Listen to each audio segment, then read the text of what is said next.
December the 2nd, 2018. Claim the Climate, a manifestation at Brussels about the climate.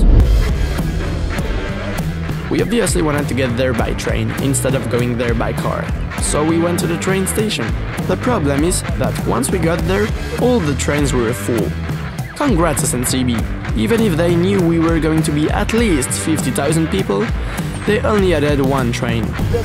We had to go there by car, which is totally stupid for a manifestation about climate. Luckily, we have some friends who had the same problem as us, so we told them to come with us.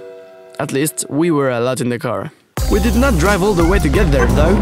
We parked the car as soon as we got to the border of the city. All the metros were free for the event, so we took one to get to the meeting point. It was packed though, but anyway.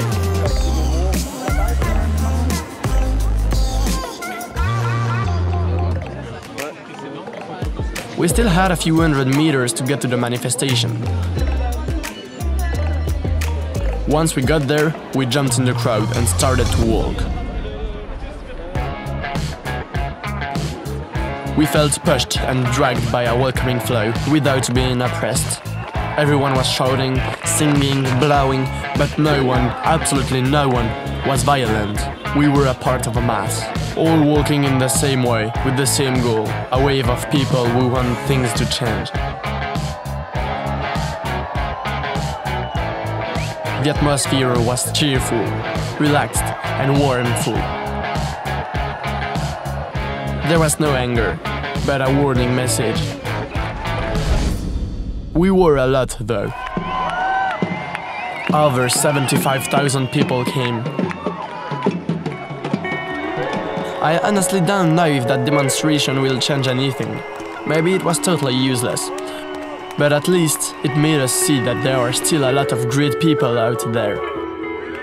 People who think about the world, who think about the others, who think about us.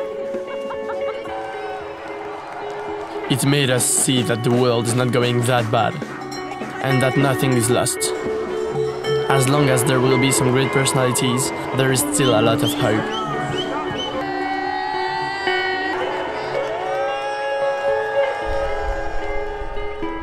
I personally think that things will change, and that the world is gonna get better. I just don't know when and how.